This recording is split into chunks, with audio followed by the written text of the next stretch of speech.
Ya, kita mulai. Soalnya sudah dapat semua ya, kemarin sudah saya bagikan di kelas. Saya presenting dulu.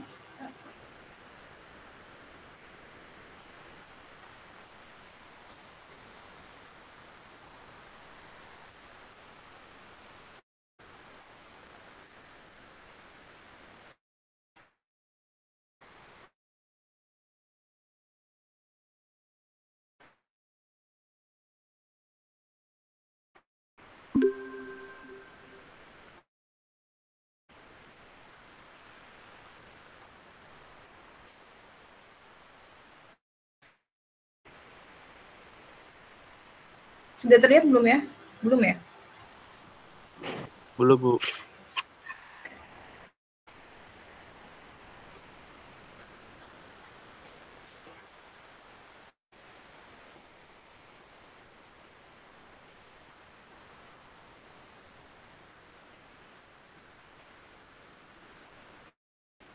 Nah, sudah ya, sudah terlihat. Oke, lanjutkan.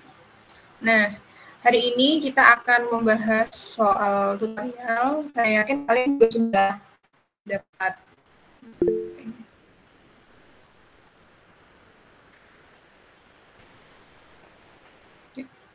kalian juga sudah dapat ini ya, soalnya. Nah, mungkin sebagian dari kalian sudah mengerjakan. Hari ini kita akan membahas topik elektrostatika, hukum kolom, dan medan listrik.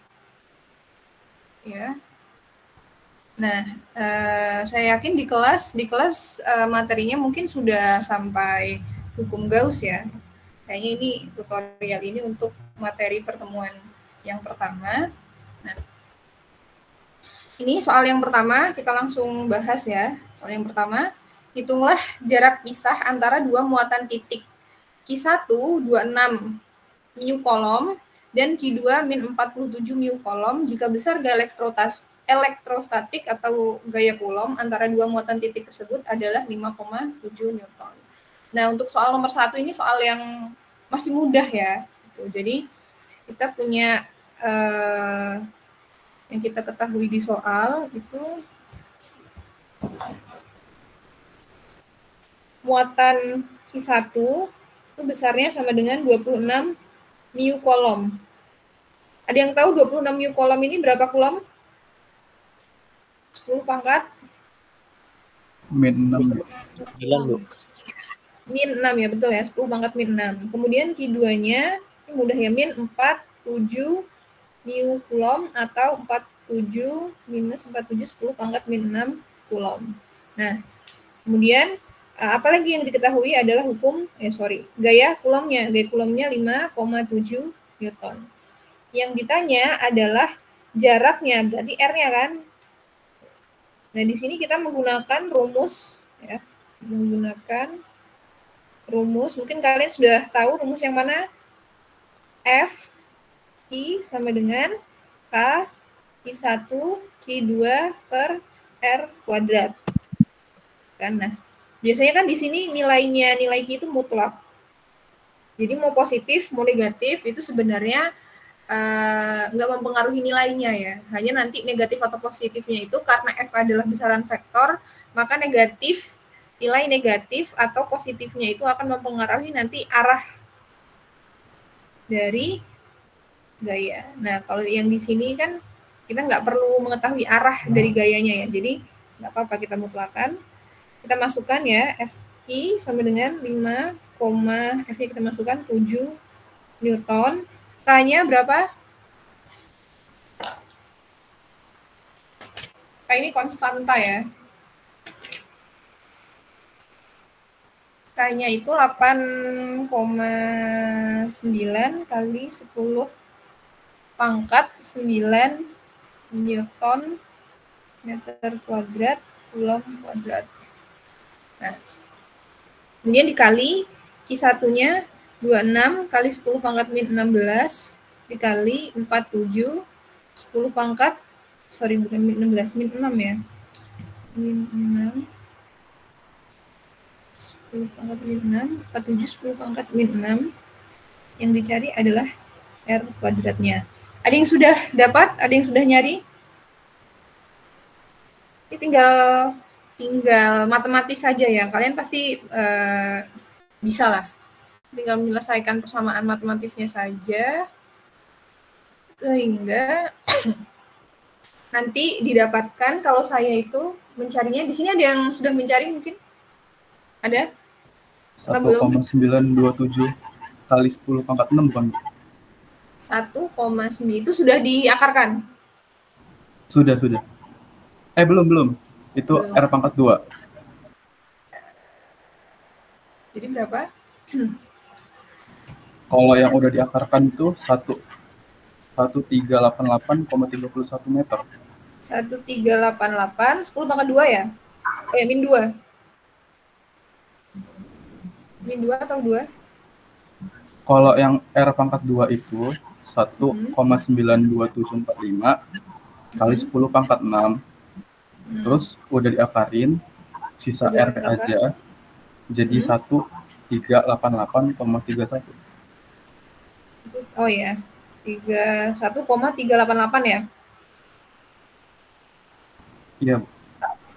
Ya, betul ya. Atau kalau saya itu cari 1,39 ya, sama ya. Betul ya ini hasilnya. Tadi siapa yang dapat hasilnya?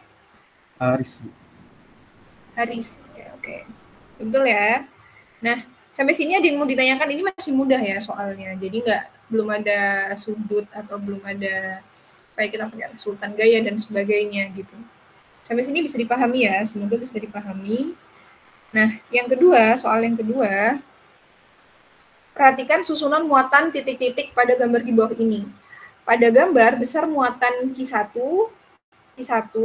itu 5 mu coulomb, Q2 min 2 mu coulomb, dan Q3 sama ya, sama dengan Q1 5 mu coulomb gitu.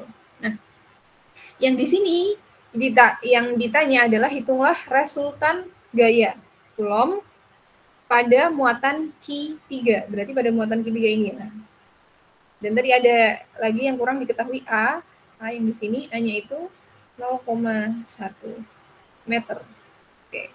Nah, berarti yang kita tahu ya dalam gaya Coulomb gaya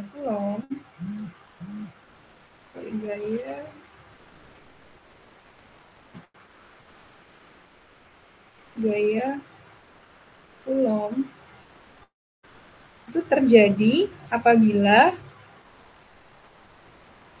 ada interaksi antar dua buah muatan. Nah, di sini yang ditanya adalah jumlah gaya. Yang ditanya adalah jumlah gaya pada muatan Q3.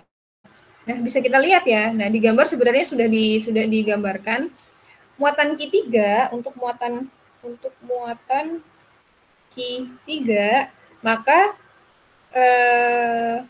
gaya total atau bisa kita sebut saja sebagai F3 ya, adalah penjumlahan antara F13 dan F23. Apa itu gaya F13 dan F23? F13 adalah gaya yang dirasakan oleh muatan Q3 dari muatan Q1, dan F23 sama ya, gaya yang dirasakan oleh muatan Q3 dari muatan Q2. Nah, sebelum kita gambarkan kan bisa dilihat ya di sini bahwa kita gambar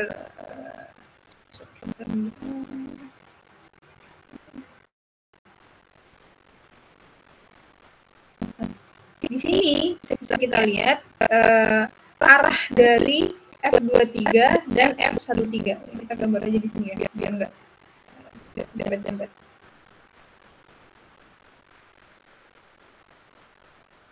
Ki berapa? Ki1, Ki2, Ki3.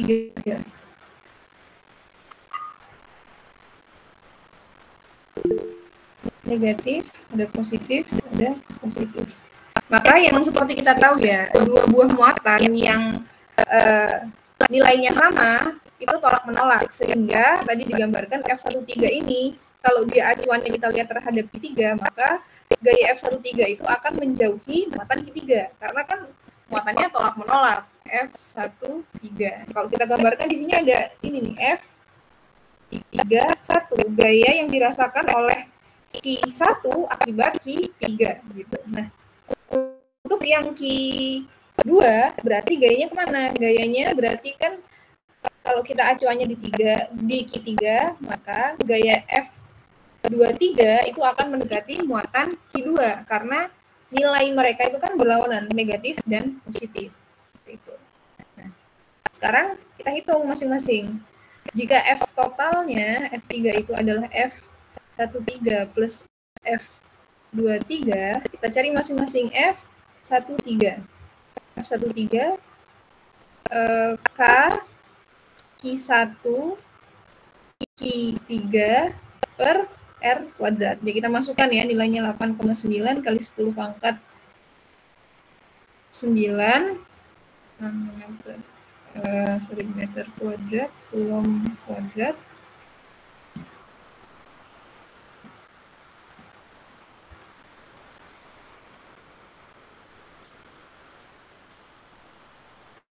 Newton meter kuadrat, coulomb kuadrat. Q1-nya berapa? Q1-nya itu Q1-nya 5 kali 10 pangkat min 6 coulomb. Dan Q3-nya sama ya, berarti kita kuadratkan saja boleh ya. Kita kuadratkan R kuadratnya, R-nya berarti jarak antara Q1 ya, dan Q3. Jaraknya itu berarti A akar 2 ya, tadi diketahui kalau ini A, ya geometri ya. Unit segitiga A, di sini pasti A juga itu kan. Berarti di sini akar A per 2. 2 akar 2A. Sorry kembali. Akar 2A. Nah, akar 2A. A-nya kita masukkan 0,1 meter ya kuadrat. Nah, ini dihitung. Ada yang sudah hitung? Berapa hasilnya? 11,125. Oh ya, betul ya. Siapa ini tadi? Fitria Ramadhani. Oke, kita bulatkan aja Fit. Jadi 11 Newton gitu, biar cantik, nggak ada komanya kan. Tapi sebenarnya boleh sih ada komanya, tapi ini untuk memudahkan saja. Nah, terus kita sekarang cari F23. Betul ya? F23. K Q2 Q3 R kuadrat. Nah, nanti dimasukkan ya, K-nya 8,9 10 pangkat 9, kemudian Q2-nya. Q2-nya itu tadi 2 ya, berarti 2 kali 10 pangkat min 6 dikali 5 kali 10 pangkat min 6 per R kuadrat. R kuadratnya berarti berapa? R kuadratnya berarti jarak antara Q2 dan Q3, berarti 0,1. Ada yang sudah dapat? Berapa hasilnya?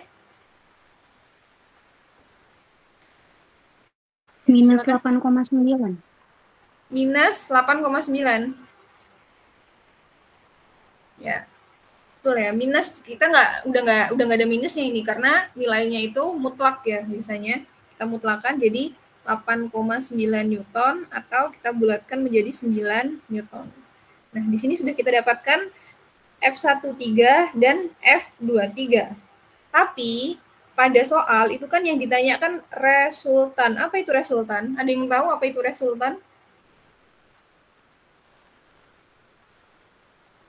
resultan itu total artinya, atau jumlah F23, ya, saya gambar lagi F23 yang di sini, F13 Q3.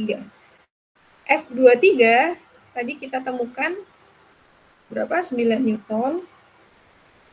F13 11 Newton. Nah, untuk mencari F resultannya, kita kira-kira bisa nggak kita langsung jumlahkan F23 dan F13? Bisa nggak kita jumlahkan? Gimana? Nggak bisa ya kita jumlahkan. Kenapa nggak bisa? Karena yaitu tadi, gaya itu besaran vektor. Dia punya arah, dia punya nilai, sehingga arahnya itu mempengaruhi. Jadi gaya-gaya yang tidak searah, itu nggak bisa dijumlahkan. Makanya kita harus mendeskripsikan atau kita harus memproyeksikan gaya-gaya ini pada suatu sumbu tertentu sehingga bisa dijumlahkan gitu. Nah, ini mungkin kalian ingat ya, zaman Fisdas 1 belajar tentang gaya, ada namanya resultan gaya kan. Biasanya kita punya sumbu kartesian, nanti sumbu kartesian, terus ada F, nanti di sini ya Fx, sini ada F Y, kalau mengapit sudut dia cos theta, kalau nggak mengapit sudut dia Fc, F sin theta gitu ya. Nah, ini sama juga. Jadi, kita misalkan, kita buat garis bantuan, garis kartesian di sini, ini sejajar dengan sumbu X, ini sejajar dengan sumbu Y, gitu. Jadi, FR-nya itu adalah Fx plus Fy. Gaya-gaya yang ada pada sumbu X dan gaya-gaya yang ada pada sumbu Y. Nah, untuk di sumbu X, F23, kita lihat ya, F23 ini kan sudah sejajar dengan sumbu X ya, berarti Fx itu minus F23. Kenapa dia minus? Karena dia searah Y negatif. Ya, bisa dipahami ya. Kemudian ada lagi nggak komponen gaya di sumbu X? Nah, kita lihat. F13 ini, dia kan posisinya di antara sumbu X dan sumbu Y. Maka F13 ini harus kita proyeksikan, baik ke sumbu X, kita sebut F13X, dan ke sumbu Y, atau F13Y. Gitu ya. Jadi, Fx tadi ya, kita lanjutkan, bisa hapus aja.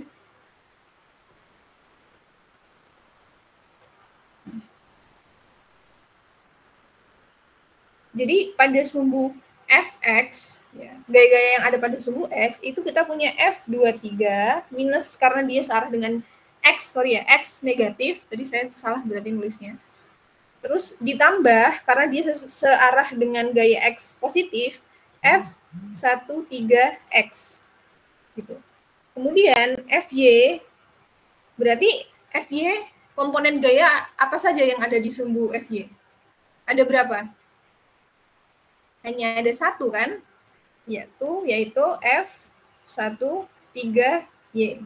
Nah, untuk nilai F23, ini kan sudah ketemu ya kan, F23. Nah, untuk yang F13X dan F13Y, gimana caranya? Nah, kita cari di sini, F13X. Berarti, kita kan nggak tahu nih, kan F13X. Biasanya kan kalau di resultan gaya, kalau dia mengapit sudut, cos, kalau nggak mengapit sudut, sin. Tapi kita belum tahu nih kira-kira sudutnya di mana, di sini atau di sini gitu ya. Nah, cara menentukan sudutnya kita lihat dari gambar yang awal. Nah, di sini di sini kita gambar ya. Di sini Q3 Q2,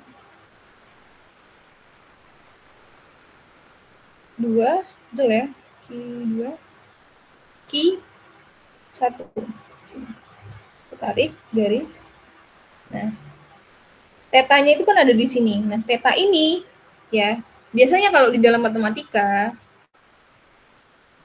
sudut-sudut yang dalam bujur sangkar ya, sudut-sudut yang berhadapan tapi berseberangan itu nilainya sama. Misalkan ada bujur sangkar, terus saya belah dua gini ya, belah diagonal. Nih misalkan ini lurus lah. Misalkan kita punya sudut theta di sini, maka nilai theta yang ini akan sama dengan theta yang di sini. Misalkan di sini ya, di sini kita sebut dengan gamma. Misalkan gamma yang di sini, sudut gamma yang di sini akan sama dengan sudut gamma yang di sini. Gitu. Nah, untuk kasus yang ini berarti yang mana sudutnya? Yang kan kita tadi buat garis kartesian di sini ya. Di sini terus kita punya F 1 3. Maka sudutnya akan sama.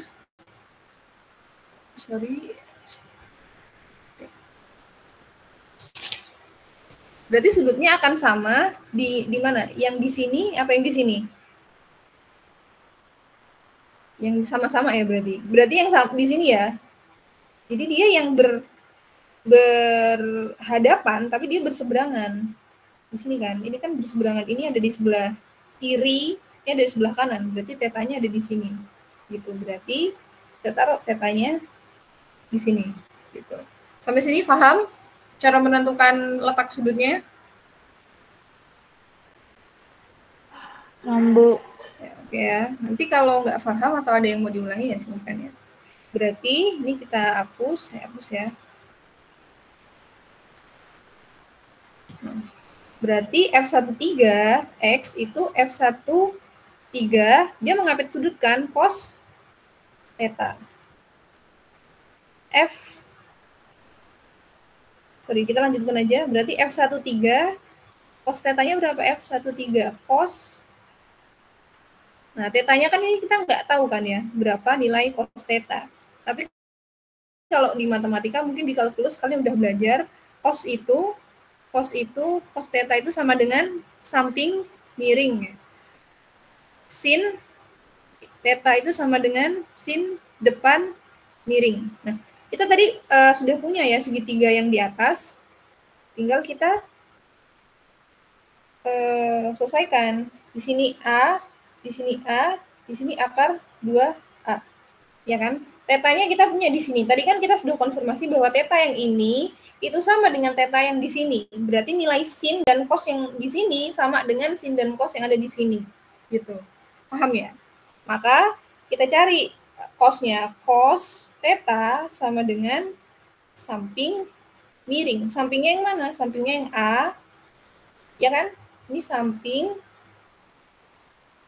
depan sudut dan miring. Garis yang miring. Sampingnya A per akar 2A. Atau 1 per akar 2. Atau setengah akar 2. Gitu. Berarti F13, berapa tadi kita dapat F13? Kita terus dulu lah.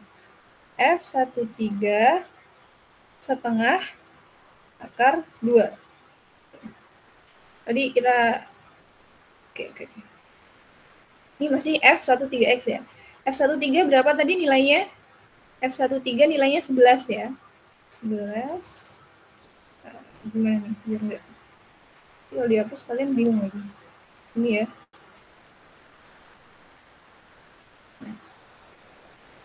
F13 11 setengah akar 2 Newton. Ini masih F13X. Tadi kan kita mau mencari Fx ya. Sehingga Fx, ya kita masukkan. Tadi min F23 ditambah F13X. F23 berapa? 8,9 atau kita bulatkan 9 ya. Minus 9 Newton ditambah 11 setengah akar 2 Newton.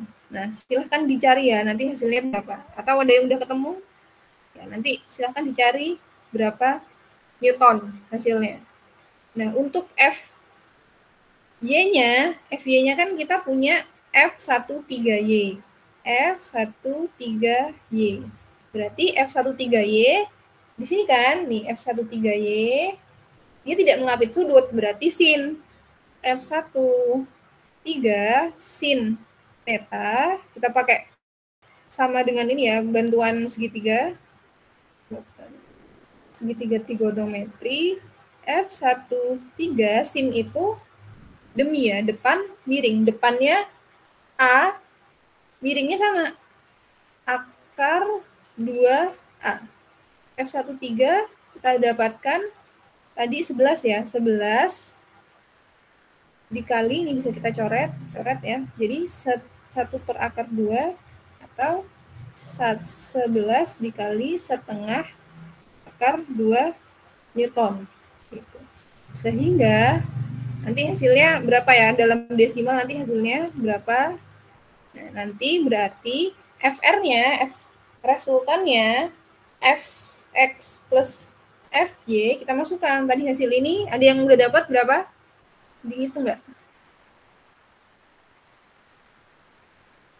Ya, kita anggap aja A lah ya. Berapa nanti kalian hitung sendiri ya. A, misalkan ini B, berarti FR-nya itu sama dengan A.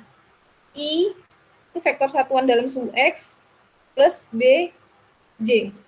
Nah, besar FR-nya itu berarti akar A kuadrat plus B kuadrat gitu.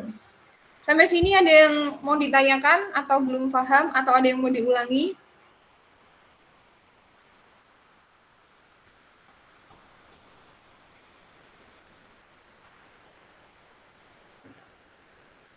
Cukup ya? Nah, kita lanjutkan untuk soal yang nomor 3. Soal yang nomor 3 ini masih sama ya, masih sama. Nanti diperhatikan ya, ini absennya belum saya bagikan ya, nanti absennya saya bagikan di grup WhatsApp. Atau sekarang aja, sebentar.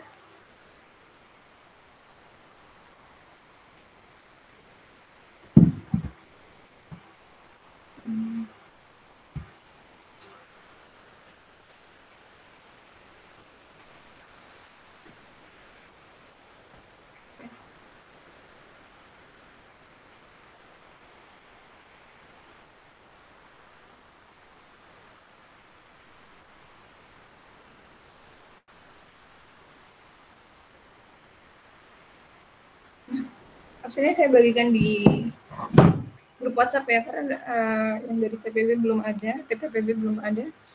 Nah, yang ke soal yang ketiga, perhatikan susunan muatan-muatan titik pada gambar di bawah ini. Pada gambar, besar muatan Q1 ini sama. Jadi, kalau yang tadi yang ditanyakan itu adalah gaya Coulombnya, nah kalau yang ini yang ditanya adalah medan listrik. Medan listrik. Apa rumusnya medan listrik? Ada yang tahu? E sama dengan K. Suaranya masih terdengar ya? Q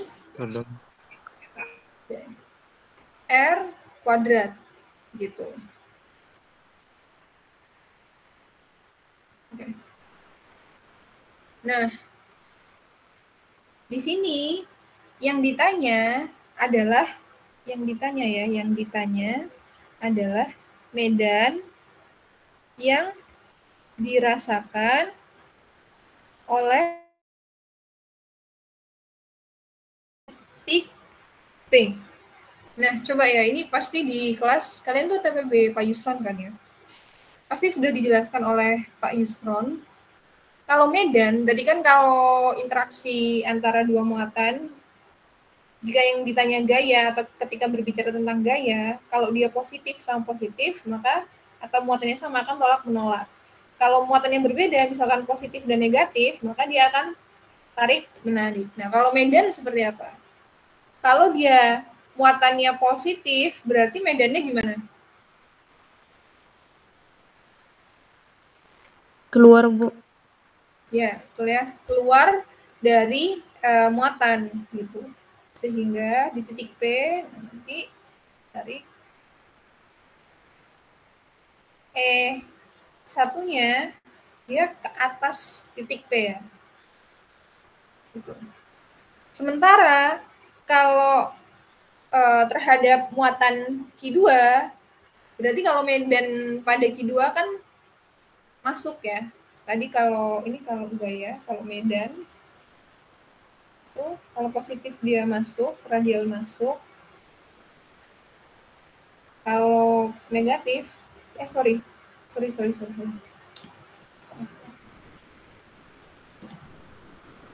Kalau positif dia radial keluar. Kalau negatif dia radial masuk ya, masuk ke dalam muatan, sehingga di titik P di E2-nya seperti ini. E2. Nah, sama seperti yang tadi ya.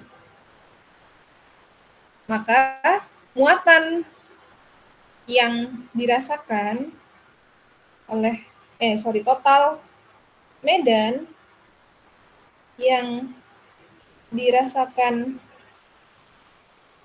oleh titik P atau kita sebut dengan EP itu dipengaruhi oleh medan yang dirasakan titik P karena muatan E1 atau kita sebut dengan EP1 ya, atau E1, dan medan yang dirasakan titik P oleh muatan Q2. Nah, kita cari dulu, seperti tadi caranya masih sama ya. Kita cari dulu EP1 berarti K Q1 R1 ke titik Q ya, R1 kuadrat gitu aja lah. 8,9 kali 10 pangkat 9 Newton meter kuadrat coulomb kuadrat dikali Q1, berapa Q1-nya? Q1-nya 7 mu berarti 7 kali 10 pangkat min 6 coulomb per R1 kuadrat, jarak antara muatan Q1 ke titik P. Ini sudah diketahui ya, 0,4. Kita masukkan 0,4 kuadrat. Nah, ini hasilnya. Yang bisa bantu cari? Ya, silakan dicari dulu ya. Yang EP2 3,9 kali 10 pangkat 5. 3,9 berapa? 3,9 kali 10 pangkat 5. 5. 5 ya positif ya? Oh ya, positif. Ya, betul. Newton, coulomb. Untuk yang EP2, K, Q2, R. Sebentar.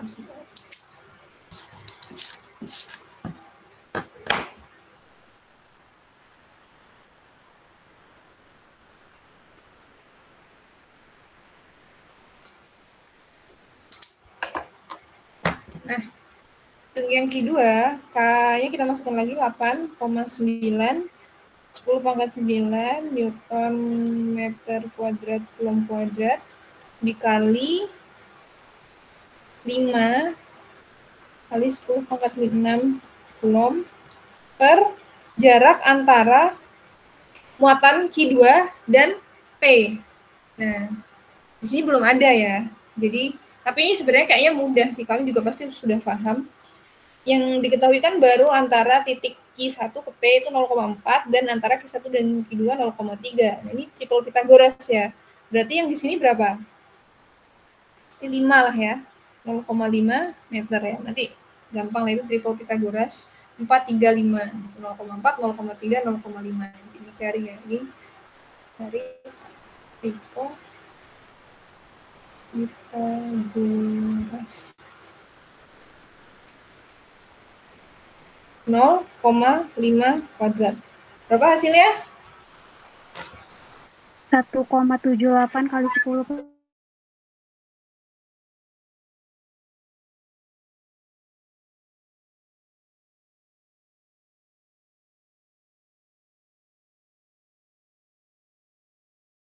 1,78 kali 10 pangkat 5 Newton Coulomb. Ya, betul ya, ini hasilnya. Yang lain juga mencari ya. Nah, tapi ya seperti yang tadi ya, seperti di soal gaya listrik tadi, bahwasanya kita nggak bisa langsung menjumlahkan ya, kita nggak bisa langsung menjumlahkan medannya gitu. Tadi kita gambar di sini misalkan titik P, di sini P1, di sini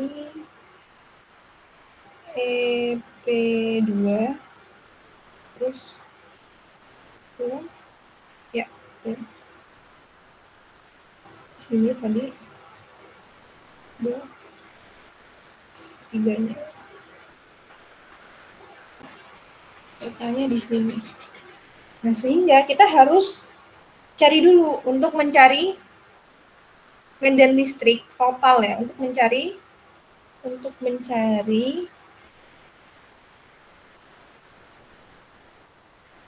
total medan listrik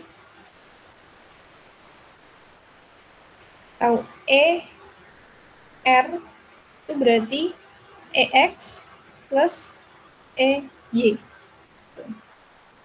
Untuk yang di EX, ya kita lihat dulu ya, yang di EX ada apa saja. Berarti kan kita udah punya nih, tadi di soal nggak digambarkan ya, ini kita gambar sendiri. Kita punya EP1 arahnya ke atas, EP2 arahnya ke bawah, yang diapit sumbu Y, dan sumbu X. Gitu. Nah, EP1 ini berarti tadi ya seperti yang sudah saya contohkan, berarti tetanya ada di mana? Di misalkan ini A, ini B. Berarti tetanya yang sama dengan yang di sini di daerah A atau di daerah B? B bukan. Ya, betul ya. Daerah B.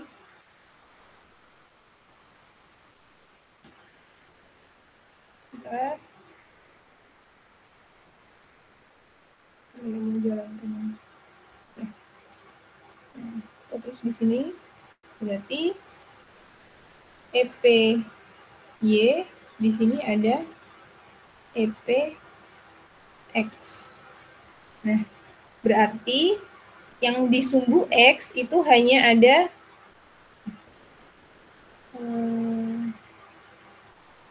yang di sumbu X itu hanya ada EP2X, dan yang di EY itu ada apa saja? Berarti ada EP1 dikurang EP2 ya, 2 EP2Y, karena EP2Y ini kan arahnya searah dengan sumbu Y negatif.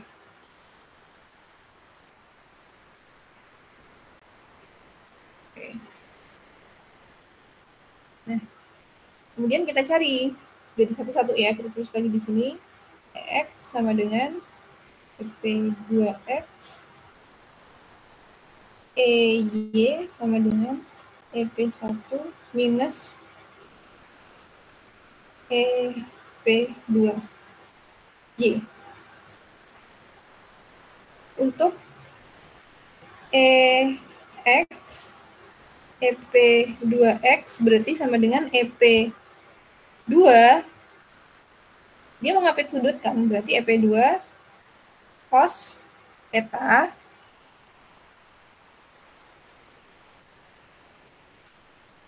ya. Oke.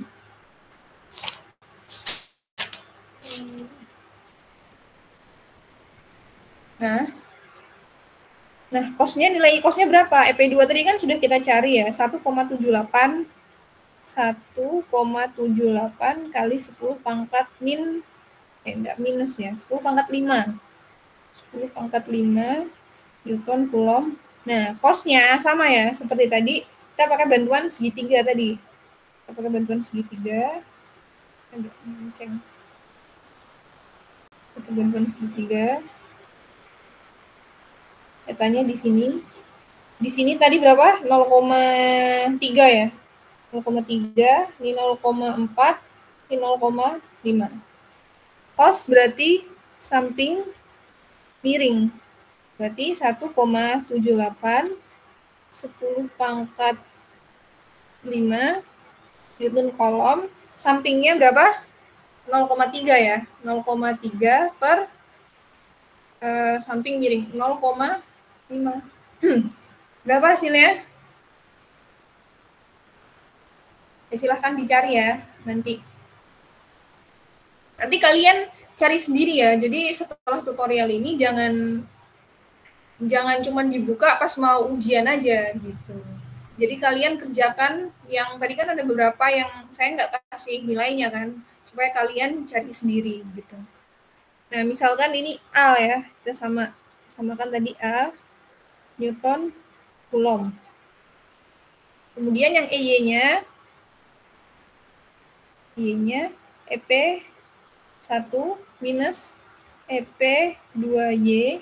EP 1 tadi kita dapatkan 3,9, 10 pangkat 5 Newton Coulomb minus EP 2 sin ya, sin theta. Tuh, karena dia nggak mengapit sudut. 3,9, 10 pangkat 5 Newton Coulomb minus EP2-nya tadi 1,78, 10 pangkat 5 Newton Coulomb sin demi ya depan miring. Buat lagi 3,9 kali 10 pangkat 5 Newton Coulomb 1,78, 10 pangkat 5 Newton Coulomb. Depannya berapa? Depannya 0,4, miringnya 0,5. Jadi misalkan di sini N per coulombnya B. Nah, nanti kalian cari ya. Oke lah, biar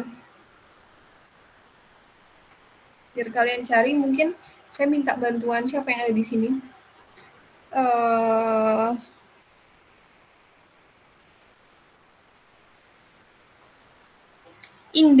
Indah T ada di Google Meet. Halo? Indah, apakah suara saya terdengar? Atau lagi di luar? Oh iya.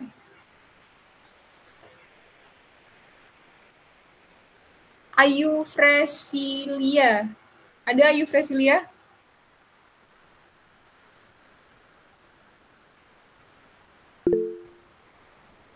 Oh, mic-nya lagi error. Oke.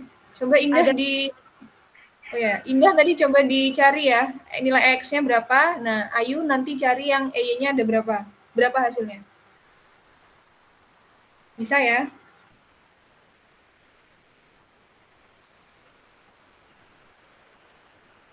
Oke. Coba saya tunggu ya, saya kasih waktu berapa ya? 5 menit kayaknya kelamaan sih. Saya kasih waktu 3 menit lah. Ya, silahkan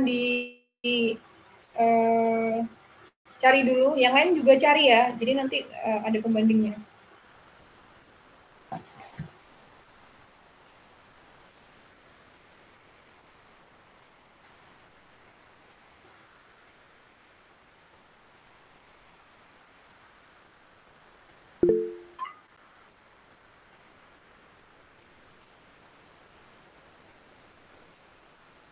Oh, oke. Dia tetap dicari ya, Ayu ya. Oke. Coba apa lagi ya? Tadi siapa yang mengerjakan? Indah ya, Indah. EX, yang EY apa ada yang bisa bilang?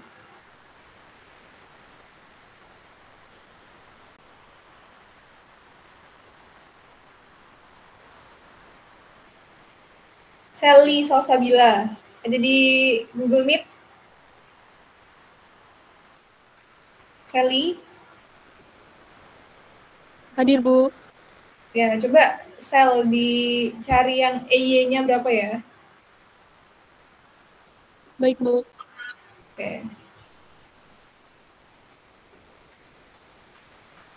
Tadi yang siapa yang Indah, kalau mic-nya rusak, nanti kalau sudah dapat diketikkan aja di kolom chat ya.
Satu, satu, saya.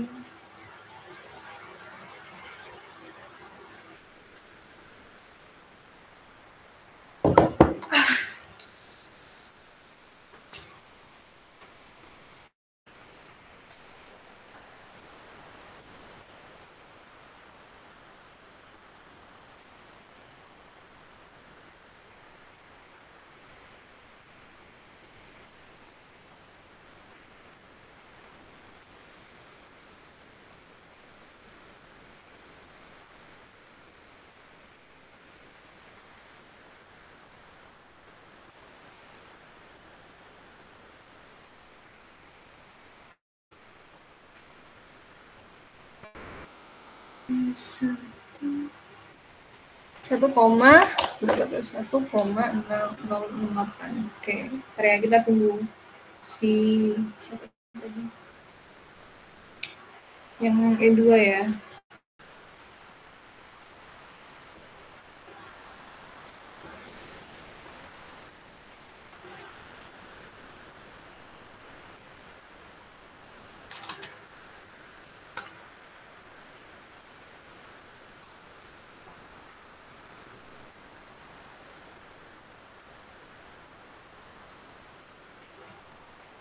Ya, hasilnya betul ya, 1,08 kali 10 pangkat 5. Kita bisa dibulatkan jadi 1, 1,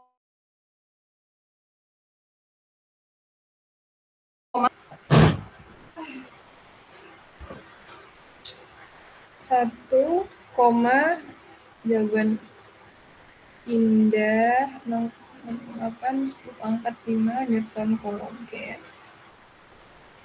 Makasih ya Indah. Sally ya tadi yang kedua ya, mungkin lagi dicari. Y.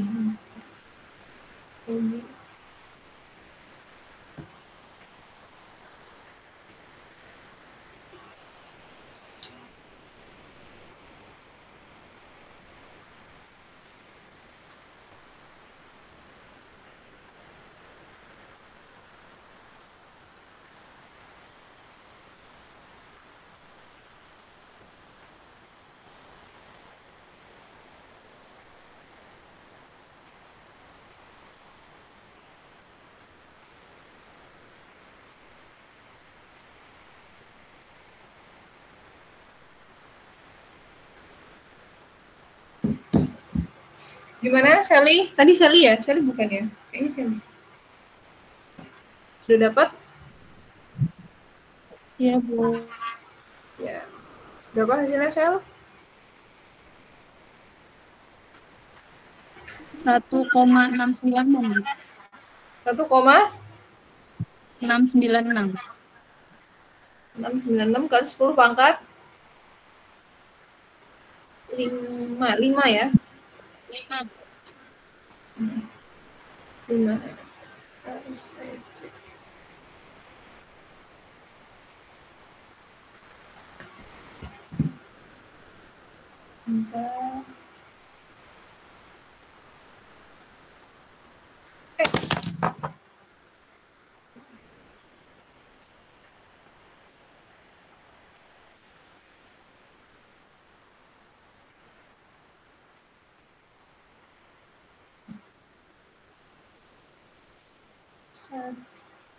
Kok kayaknya beda sel.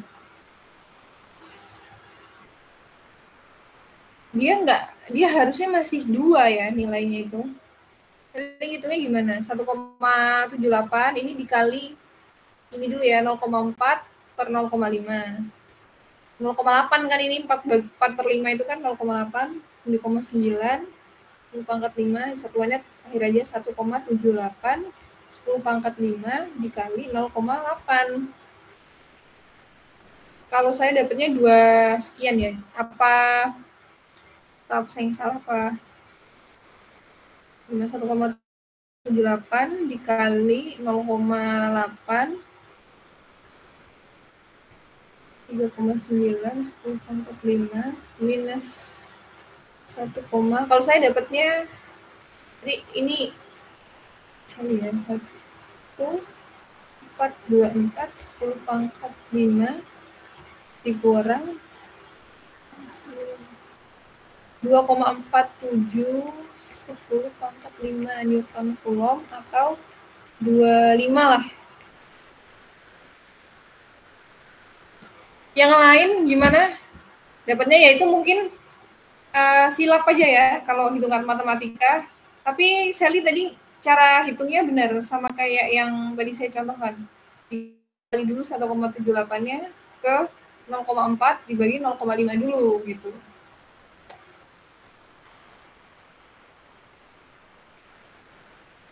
Gimana Sel? Paham ya? Paham, Bu. Terima kasih, Bu. Oke, ya ini ya yang betul tadi mungkin silap aja itu caranya. Nah, berarti nanti ER-nya apa tadi ER-nya? Ya, ER-nya itu ER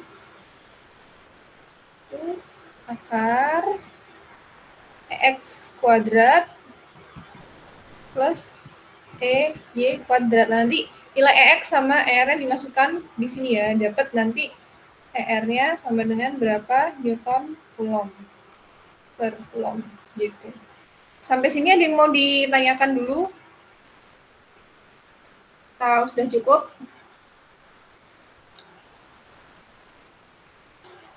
Cukup ya. Nah, kita hari ini ada 6 soal. Kita tuh waktu tutorial itu maksimal 100, minimal 100 menit ya. Nanti bisa nah, jadi tadi kita mulai jam 1, berarti jam 14.30 berarti selesainya ya. Nah, ini soal yang kedua. Perhatikan gambar di bawah ini. Muatan positif Q sama dengan 7,81 pikokulom. Ada yang tahu berapa pikokulom itu berapa kulom?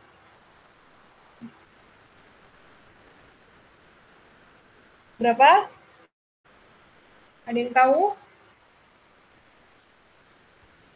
7,81 kali 10 pangkat minus 12. Ya, minus 12 ya.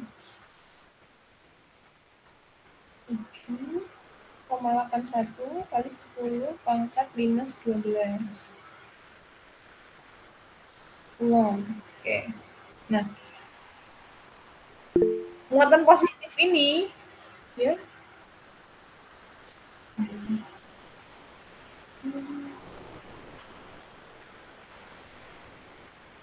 Nah, muatan positif ini jadi tersebar merata sepanjang batang tipis non-konduktor dengan panjang L sama dengan 14,5 cm. Hitunglah besar dan arah relatif terhadap sumbu X positif. Medan listrik di titik P pada jarak R sama dengan 6 cm dari batang tipis.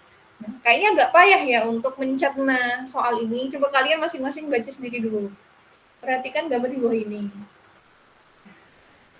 Baca dulu soalnya.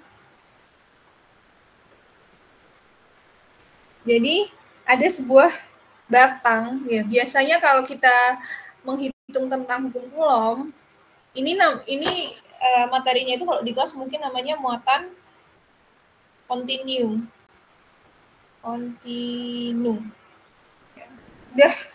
Sudah dapat materinya ya sama Pak Yusron.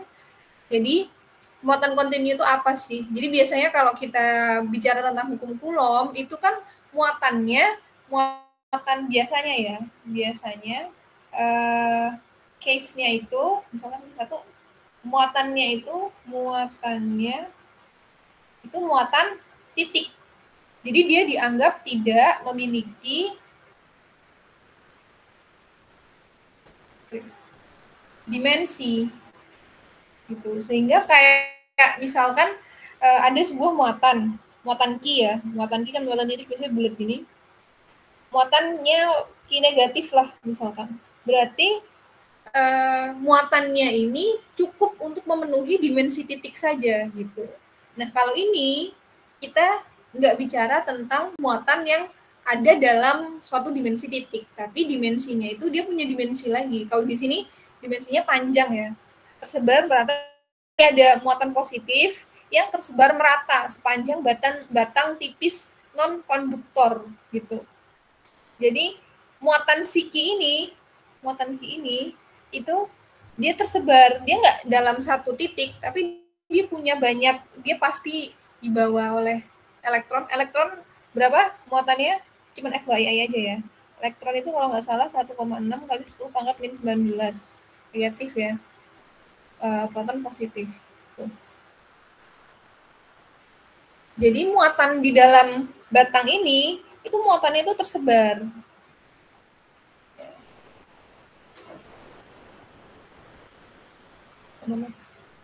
Tersebar di dalam batangnya gitu. Sehingga nanti kita akan mengenal apa yang disebut dengan rapat muatan. Nah, kalau di dalam case ini kan biasanya dalam muatan titik kita nggak mengenal kan apa itu yang disebut dengan rapat muatan. Tapi kalau di sini kita akan mengenal itu rapat muatan. Sebenarnya konsepnya sama kayak massa jenis ya, atau rapat jenis atau densitas lah. Kalau densitas itu kan rumusnya, densitas apa rumusnya? Rho sama dengan M per V. Nah, kalau rapat muatan ini, nah ini tergantung dengan dimensinya. Dia ada 1 dimensi, ada 2 dimensi, ada 3 dimensi. Nah, biasanya rapat muatan untuk 1 dimensi kita sebutnya dengan lambda. Ini theta. Jelek dulu tetanya. Ini theta atau gamma. Atau sebenarnya boleh pakai simbol yang lain-lain juga, nggak harus pakai ini. Biasanya di buku berubah-ubah, tapi pasti disebut dengan rapat muatan gitu. Nah, rumusnya sama juga, sama-sama lah seperti densitas. Kalau densitas itu kan berbicara massa ya, massa suatu benda. Nah, di sini kan kita nggak ada massanya, adanya muatan. Berarti lambda itu Q per, kalau 1 dimensi, biasanya dimensinya L, hanya punya panjang saja. Kalau 2 dimensi, Q per luasan. Kalau yang gamma, Q per volume. Gitu. Nah, ini sebelum kita mengerjakan soal, saya mencoba untuk menjelaskan. Jadi, di dalam kasus ini, nanti jadi kalian kalau ujian, kalau dia muatannya titik ini dalam kasus gaya Coulomb. Kalau dalam hukum Gauss beda lagi. Nanti hukum Gauss kan tahun minggu depan. Jadi kalau bendanya itu titik, maka kalian nggak usah pakai rapat muatan. Tapi kalau bendanya itu dikatakan punya dimensi, nah di sini kan di soal merata sepanjang batang tipis non-konduktor dengan panjang. Dia punya dimensi, dimensinya panjang aja. Jadi disebutkan batang tipis kan, maksudnya batang tipisnya apa? Dia tebalnya itu sangat tipis sehingga boleh diabaikan gitu.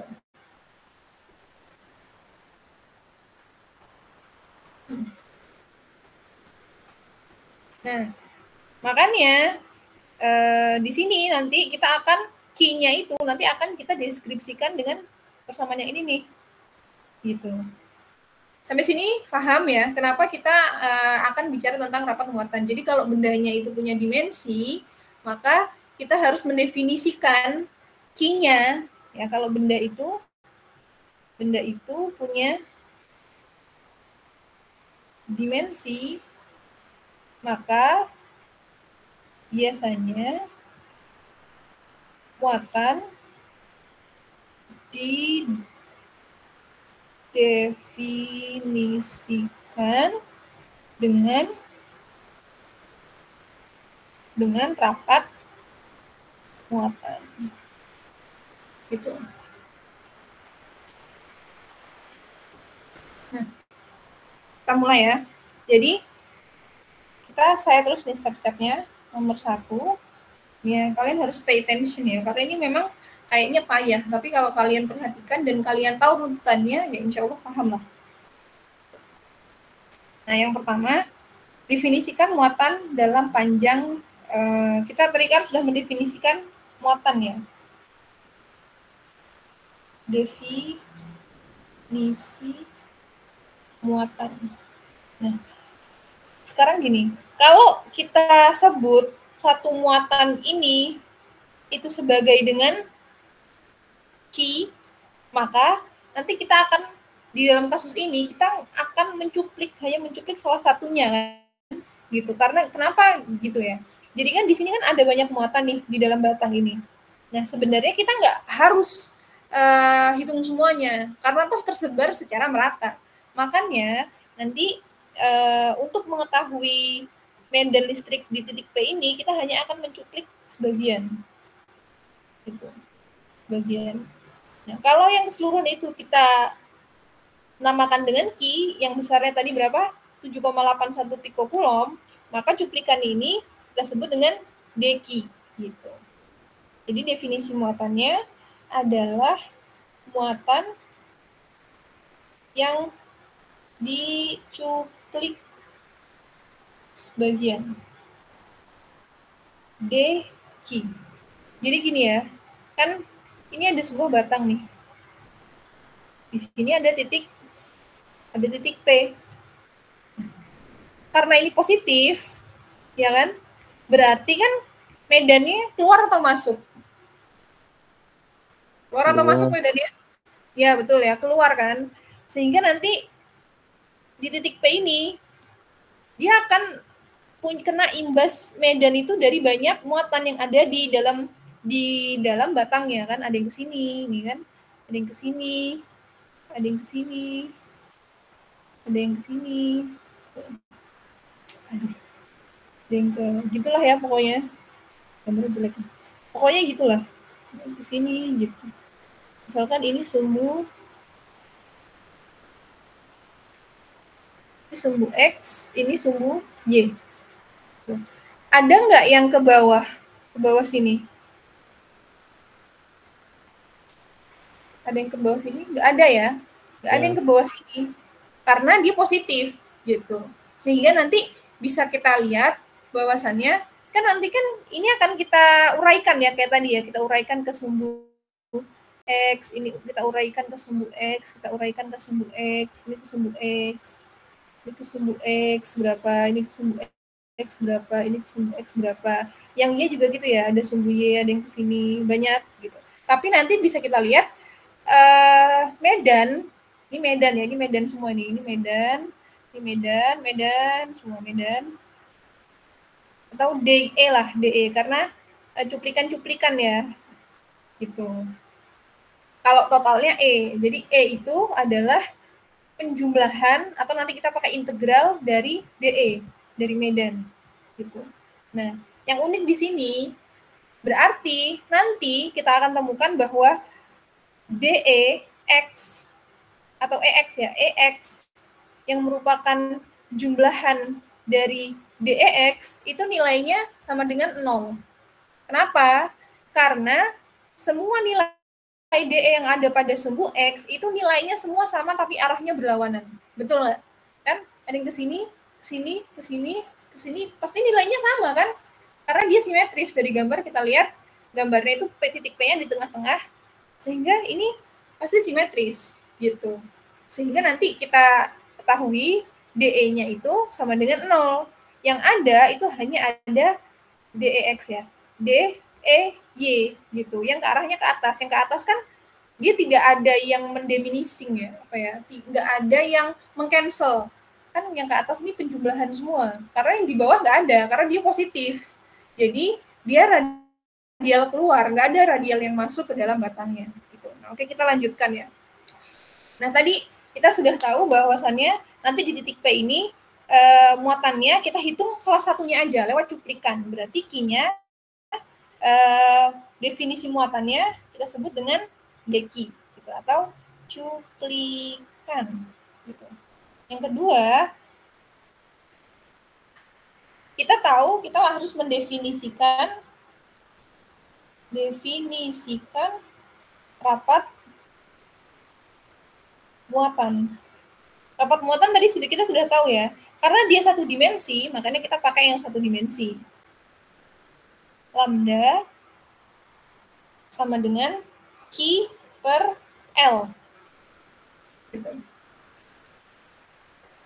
Nah, di sini karena kita Q-nya hanya pakai cuplikan, betul ya, maka definisi baru dari rapat muatan adalah lambda sama dengan dq per dq per L.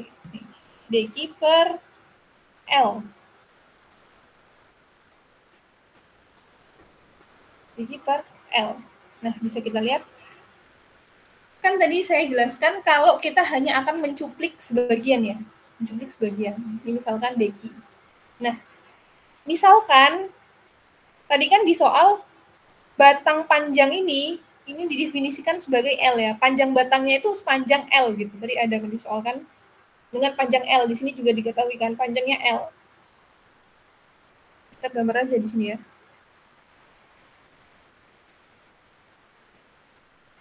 Panjangnya L. Nah, kita cuplik tadi dq di sini. dq ini berarti panjangnya berapa? Jadi kan dq ini adalah cuplikan dari panjang L juga kan? Gitu. Nah, cuplikan dari L itu kita sebut dengan dx. Nah, nanti kalian sebenarnya kalau mau pakai dl ya nggak apa-apa, dl karena cuplikan dari L, atau dr ya nggak apa-apa gitu. Tapi kalau di sini saya pakai istilah yang ini. Cuplikan dari L adalah dx, sehingga lambda dq sama dengan dq per dx, atau dq sama dengan lambda dx. Jadi di sini R ya, jarak antara dasar ke titik P. Tuh. Kemudian yang keempat, tadi kan kita, apa sih misi kita sekarang? Misi kita kan untuk menjumlahkan semua nilai DE pada titik P kan, gitu. Maka kita harus tahu, kita sudah tahu DQ-nya, kemudian kita cari DE-nya, cuplikan E-nya, gitu. Karena kita ini mencuplik satu-satu semua ya. Q-nya dicuplik, L-nya dicuplik, E-nya juga pasti hasilnya cuplikan, gitu. Kan E itu kan sama dengan K Q R kuadrat, kalau R E-nya faktor, plus R satuan kan, faktor satuan, sehingga kalau DE berarti K dq R kuadrat plus R vektor satuan ya. Vektor satuannya ini ya yang menunjukkan dia vektor lah gitu. Kita punya ini sudah mendefinisikan dq DE. Kemudian nomor berapa tadi? Nomor 5. DE total itu adalah DE X plus DE Y. Nah, tadi kita sudah tahu ya bahwa semua nanti yang ada DE pada komponen suku X itu hasilnya 0. karena dia saling meniadakan, sehingga hanya ada D, E, Y gitu. DE total itu D, E, Y. Nah, kita lihat tadi dari gambar ya. Ini saya gambar lagi ya. Nanti ini cara-caranya saya bagikan. Ya kalian tapi sambil nyatet ya. Ini D, E, Y. Tetanya di sini kan. Sama juga. Berarti D, E, Y itu kan kalau mau kita proyeksikan ke sini, tetanya berarti yang ini ya, yang berhadapan tapi berseberangan.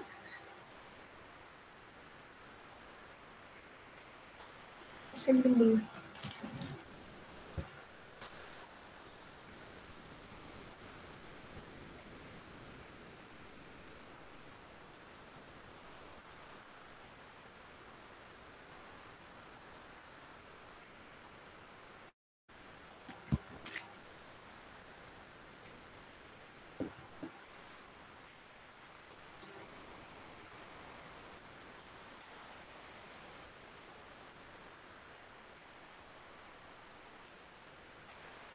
Nah, sehingga DEY-nya itu kita tahu nih.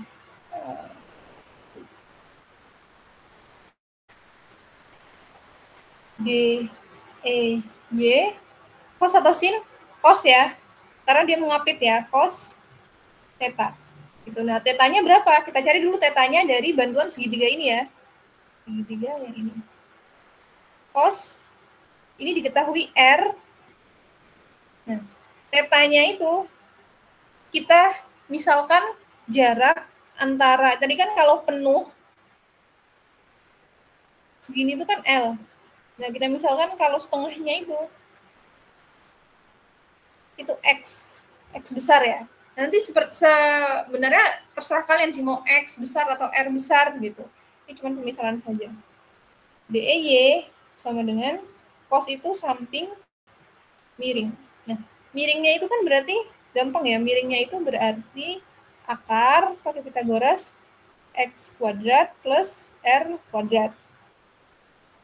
DEY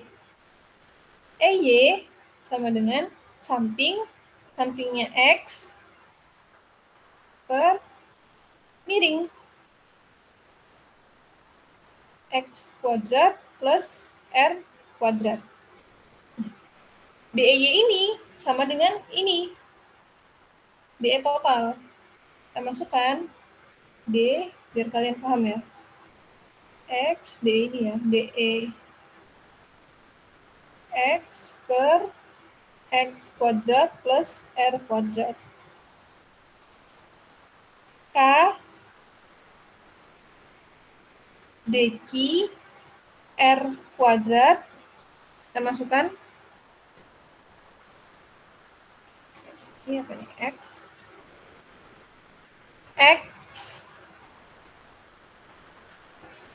X kuadrat plus R kuadrat. Nah, R-nya ini apa? R-nya itu ya jarak antara cuplikan ini ke titik P ya. Jadi R itu adalah jarak antara cuplikan ke titik P.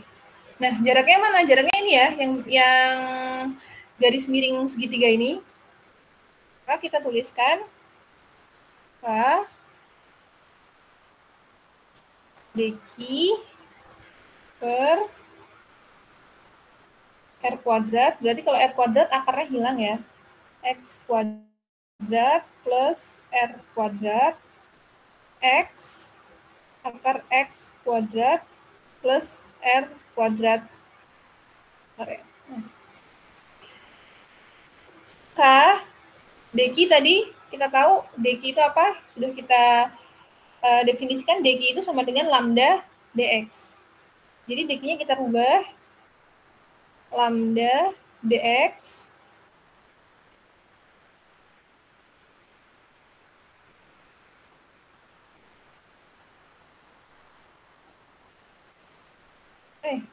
Sebentar. K sama dengan lambda dx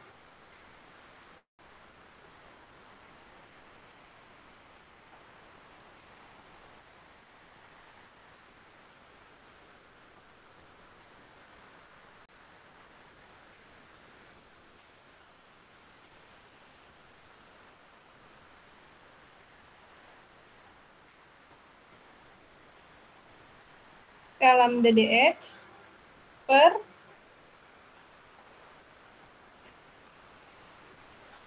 ini kali x dulu ya, kali x per ini pangkatnya 2, ini pangkat 1, ini pangkat setengah ya. Akar itu kan pangkat setengah, jadi kita tuliskan bisa ditambah pangkatnya x kuadrat per r kuadrat 3 per 2 gitu. Sampai sini paham nggak? Atau ada yang mau diulangi?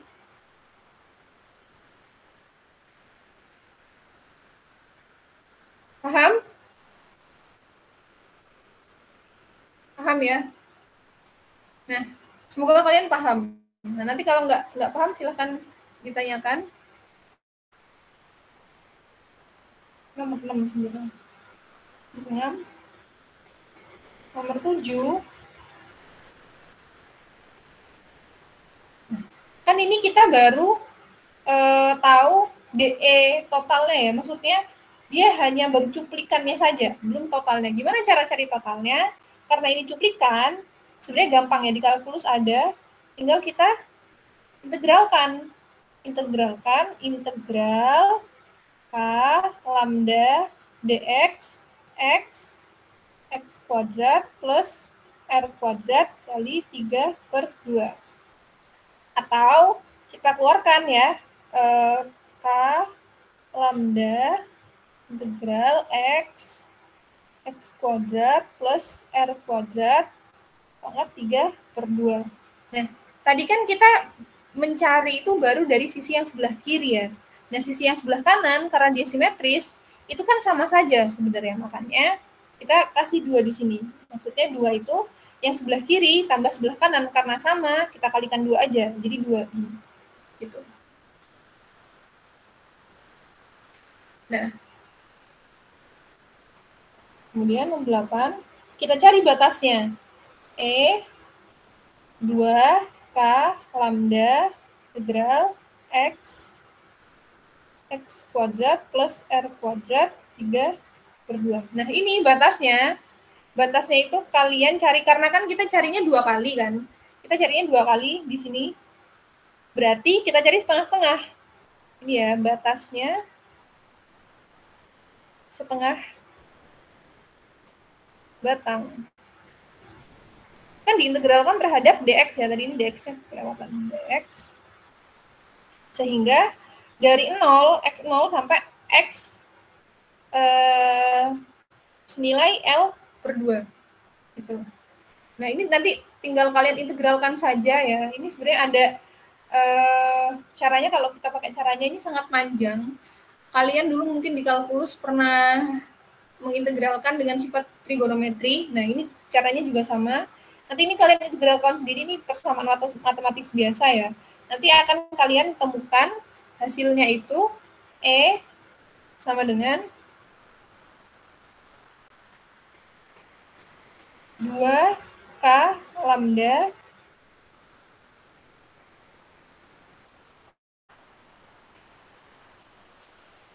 X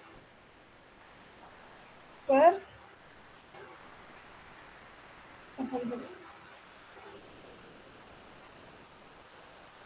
R kuadrat plus X kuadrat pangkat 1/2. Batasnya dari 0 sampai L per 2. Nah, tadi lambda kita masukin lagi. Lambda itu kan sama dengan Q per L ya. Q per L. Gitu. Nanti kalau kalian masukkan L per 2, kalian akan dapat hasilnya X kuadrat plus X kuadrat pangkat 1/2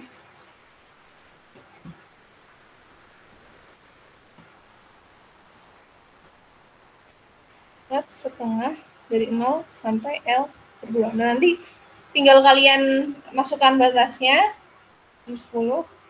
Kalian masukkan nilainya ya. Nilainya itu kan tadi ada nilai Q, ada nilai Q, ada nilai L, ada nilai R. Nanti kalian dapatkan hasilnya itu 12,4 Newton Coulomb gitu. Panjang kan ya. Nah, nanti kalau nggak paham nanti bisa dilihat lagi recordannya, terus ditanyakan di pertemuan berikutnya atau mau ditanyakan sekarang juga nggak apa-apa.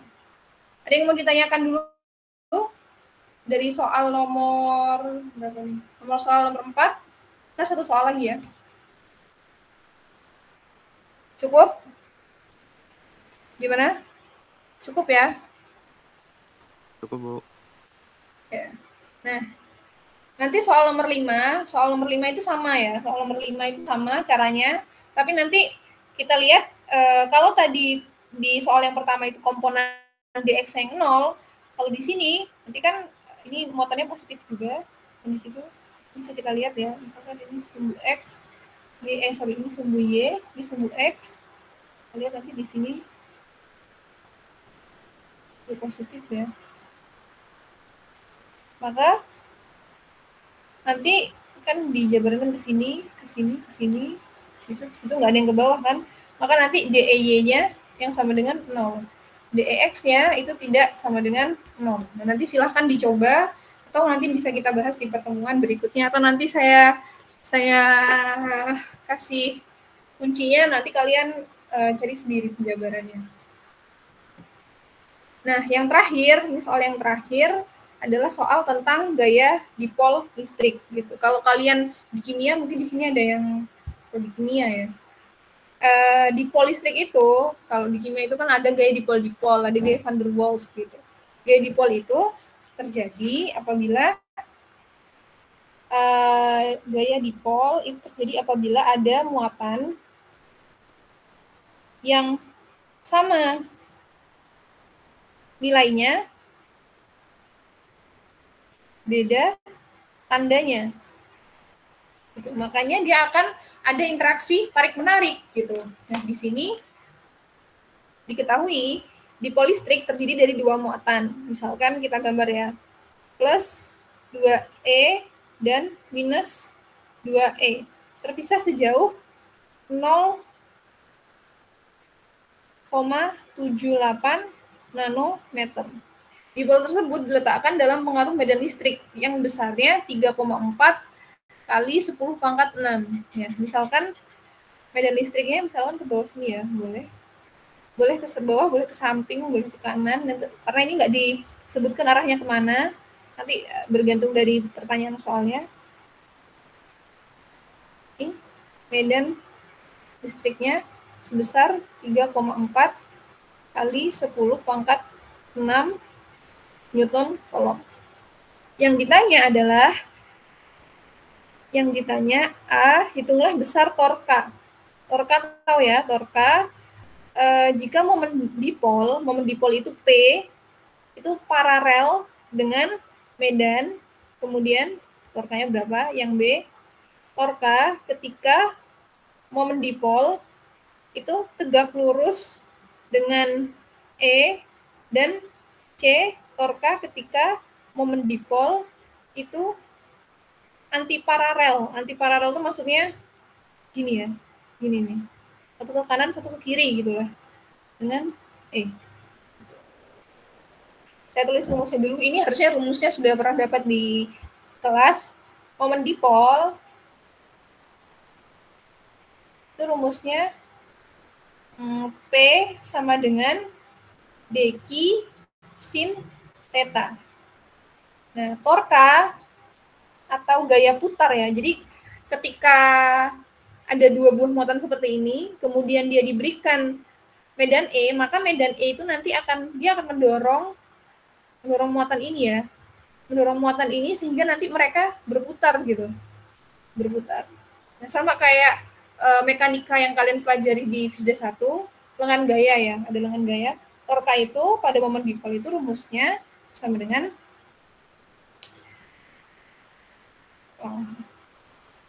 P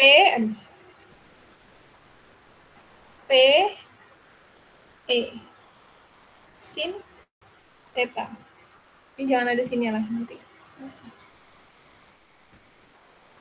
Nanti kalau dijabarkan sinnya ada 2 jadinya ya. P ini dulu D dikali Q. Nah, taunya itu sama dengan PE sin theta. Nah, untuk soal yang pertama kita jawab ya. Kita jawab yang A, taunya ketika P dan E-nya itu sejajar. Nah, kalau PE dan E-nya sejajar itu kan tetanya berapa? 0 derajat kan? Berarti sin, kita pakai rumus yang ini ya. Tau sama dengan PE sin theta. Sin 0 itu sama dengan 0. Jadi, taunya sama dengan 0 jika mereka sejajar. Yang kedua, taunya ketika P itu tegak lurus E. Berarti tetanya berapa? 90 derajat kan? Makanya kita tuliskan taunya ada nilainya. P E sin theta, P-nya itu Q dikali D, E sin 90 derajat. Q-nya tadi berapa? Q-nya 2 dikali D-nya 0,78 atau 0,78 kali 10 pangkat minus 9 ya, nanometer, jadi meter, kulom, 2 elektron ya, 2 elektron. Sin 90, berapa sin 90? 1 kan? Kita jabarkan lagi, sama dengan 2, muatan elektron itu 1,6 kali 10 pangkat min 19, minus ya, minus, tapi nggak apa-apa, masih ditulis, minus, jadi minus, kali 0,78, 10 pangkat min 9, dikali 1, 1 ini 90. Nah, nanti kalian cari sendiri hasilnya berapa. Kemudian yang terakhir, contohnya Newton meter. Yang terakhir, yang C, tahu jika P dan E ini saling tegak lurus. Bukan tegak lurus, saling antiparalel ya. Berarti kan sudutnya sama dengan 180. Sin, nanti makanya kalian temukan sin tetanya itu, sin 180, itu sama dengan 0 gitu. Makanya nilai taunya sama dengan 0. Udah ya, cukup, soalnya juga sudah habis. Sampai sini ada yang mau ditanyakan? Ada yang nggak bisa absen?